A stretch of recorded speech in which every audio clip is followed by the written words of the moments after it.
GOP senator who sabotaged Obamacare repeal gets nasty dose of karma. GOP Senator Susan Collins betrayed her party last month when she sabotaged the Obamacare repeal bill. Afterwards, she made this even worse when she tried to defend herself by making some ridiculous Planned Parenthood excuse that wasn't the least bit factual. Unfortunately for Collins, however, all of this has just come back to bite her in a huge way.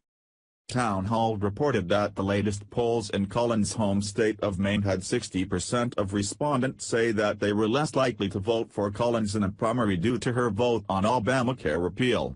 Another 62% of respondents said that they disapproved of her job in the Senate. Making matters worse for her, only 28% of respondents would even commit to voting for Collins in a potential primary situation, and 55% said that they'd like to vote for someone who had the backing of Gov. Paula Page. This likely came as a terrifying surprise to Collins, as she has historically been very popular in Maine. She won re-election to her Senate seat back in 2014 by a staggering 37 points in an election that saw conservative Governor LePage only garner 48% of the same electorate. This comes as an increasing number of voters are questioning whether Collins is even a Republican. Is Susan Collins actually a Republican?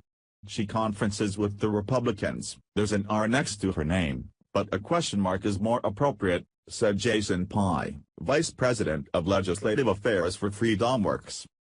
This comes after President Donald Trump slammed Senate Majority Leader Mitch McConnell for not removing Senator John McCain, Senator Lisa Murkowski, or Collins from their chair positions in the Senate to force them to vote for the health care bill.